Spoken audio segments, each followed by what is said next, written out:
Hey guys, welcome back. This is going to be the notes for simple harmonic motion and oscillations.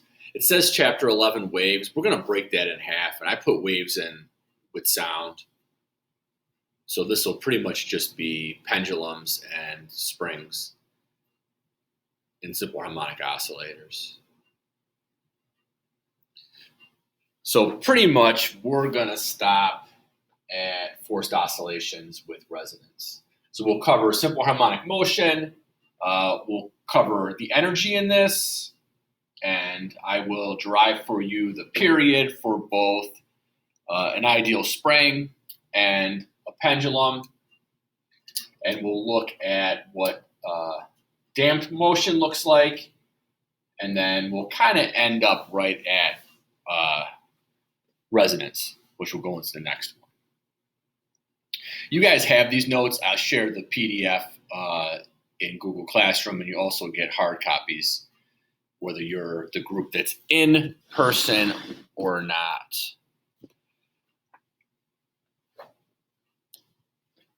So an object that goes back and forth over the same path, it's going to turn out that the time for it's going to take the same amount of time, and it's going to be periodic motion. Our first example is a mass spring system. So if you have a spring and it is at its rest point here, where x is equal to 0, and we can pull it, displace it a certain distance. That distance that we displace it is generically x, specifically if it is how far we're displacing it, that is a capital A for amplitude. And then if we release it and we assume that this is frictionless, we're going to have this motion that's going to go back and forth. A simple harmonic motion is always going to have a restoring force. So there's always a force that goes back towards the equilibrium position.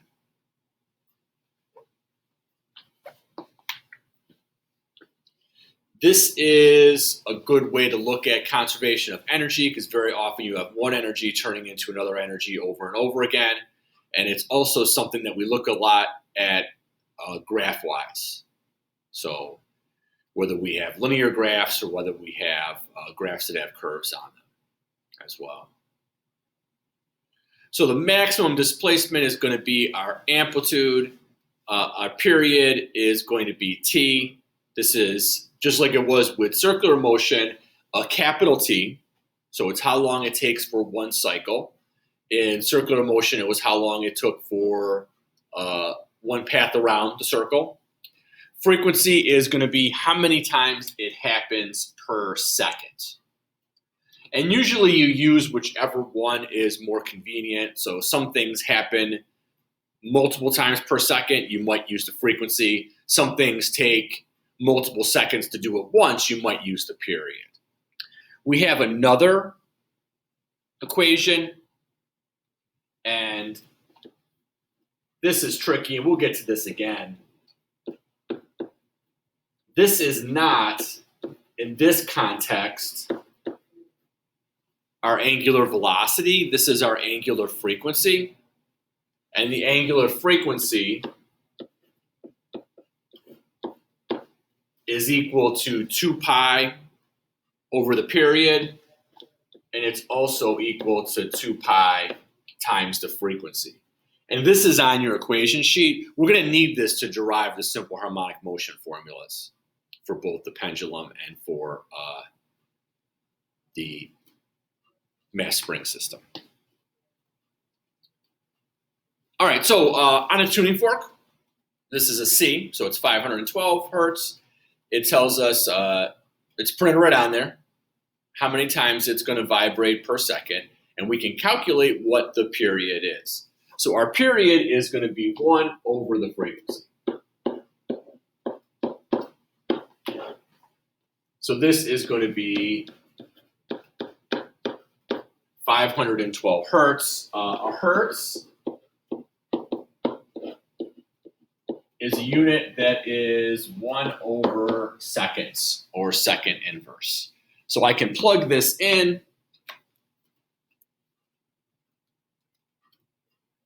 and I get that it is about 0.002 hertz. So once we get into sound, 0.002 seconds. It's still early for me. So 0.002 seconds. Wait for that to go away.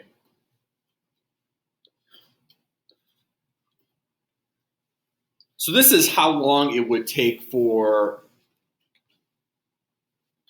the fork to go in and out and back in again. And this happens so fast you can't even see that it's happening, which we'll look at when we have sound, but it'd be one period. So there's a point where the forks are close together, there's a point when they're apart, and then they go back to being close together. And we're saying that from being close together to back to being close together, it would be 0.02 seconds.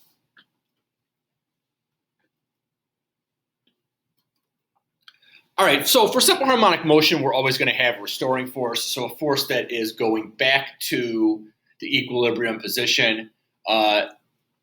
For us, for our first one, it's going to be our Hooke's law equation. So we know that, and they just do F equals Kx, but we know that F of S is equal to negative Kx. We've also written this as the absolute value of F is equal to K, the absolute value of X. Why is it negative? It's negative because the spring force is always in the opposite direction as X. So it's always trying to get back to, if you pull a spring with the displacement this way, the spring force is going to go that way. If we push the spring in, my displacement's that way, the spring's going to push back at me. So that's where the negative comes. And a negative is going to be important for the simple harmonic motion because it's always going to be trying to get back to our equilibrium position. So the force is not going to be constant, and so the acceleration isn't constant either. The acceleration is going to depend on how much it is compressed or stretched. So what does this mean to us? We can't use kinematics. So kinematics rely on us having constant acceleration like gravity. So none of those kinematics equations can be used if we're considering a mass spring system. And again, K is our spring force constant. This is going to be unique to whatever your spring is. You could determine that just by hanging masses and measuring it and then graphing them. All right, so we had this problem previously. A spring is stretched from rest by a 10 Newton force, 10 centimeters. Find the spring constant K. How far will a 25 Newton force stretch the spring? This is the third time that ideal springs have come up. The first one was in F net equals 0 because it's a common place to see them there. The second was in energy because we had the energy stored in a spring, which is 1/2 kx squared. And this is going to be the third one for simple harmonic motion. So the first thing that I'm going to do is I'm going to say that F of S is equal to Kx. And I'm going to solve for what K is. So my spring force constant that's unique to this spring, I know that my force is 10 and my displacement is 0.1. So I have a spring force constant of 100. And then again, looking at our same equation, I can solve for X.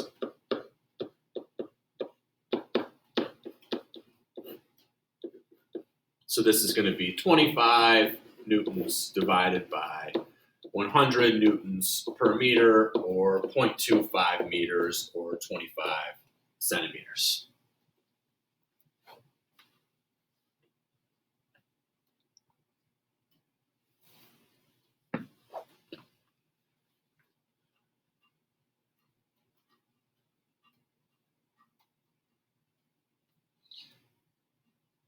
So all of our displacements are going to be measured from the equilibrium. The equilibrium is the point where the spring isn't stretched nor compressed.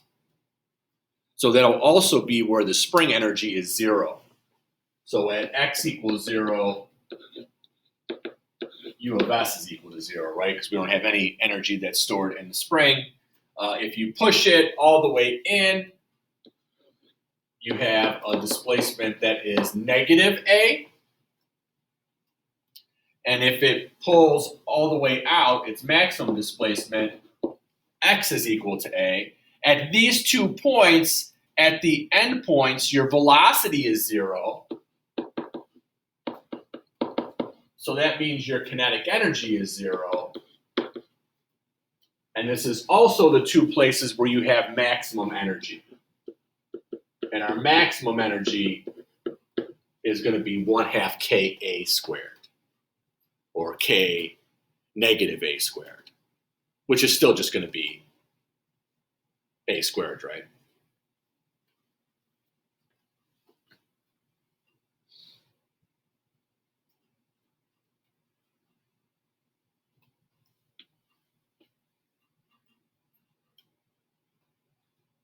This is going to work as well hanging springs and them oscillating up and down, because the spring force is still going to be trying to get back to the equilibrium position. So there'll be a place where a weight would just balance it, which would be here, and I can either lift this mass up and release it or pull it down and release it. Which is going to be one of the things that we see, is that we typically use cosine and not sine to represent the distance, because normally our problem is going to start with us displacing it up or down.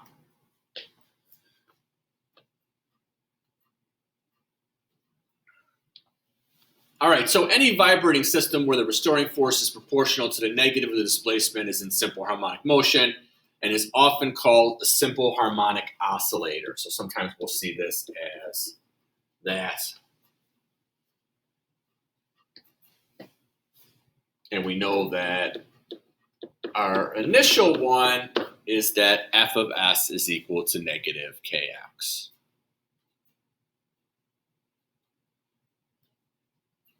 So our potential energy of a spring is 1/2 kx squared. Remember when we graphed this and we got a linear relationship for an ideal spring, the slope of which would be little k. The area is going to be our work or our energy. And we can rewrite f of s as kx. And then if I find the area of this, I get that it is 1/2 base times height, which is 1/2 x kx, which is 1/2 kx squared, which is going to be what our energy is, what our spring energy is. And again, I'd rather derive things for you than just tell you where it came from or say it came from out of nowhere. The total energy will be the combination of the spring energy and the kinetic energy, if we're talking about something that is just going side to side, back and forth.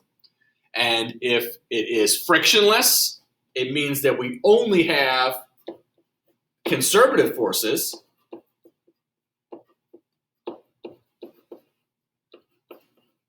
And so we can say that energy is conserved.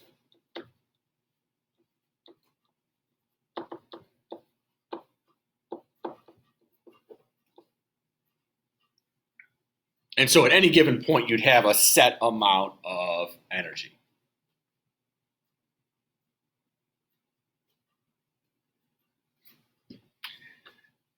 And again, if we're at the limit of our motion, all of our energy is potential. If it's at equilibrium, that's when it's going the fastest. So that's going to be your maximum speed. And so you have that special value that's a maximum. When it's at equilibrium, that kinetic energy would also equal 1/2 Ka squared. And so you'd be able to solve for what V is. I could cancel out a 1/2,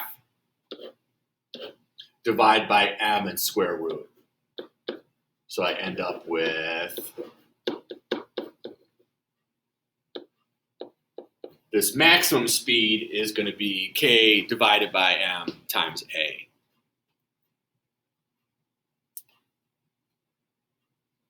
And then the maximum velocity we'd have to take into account which direction it's moving.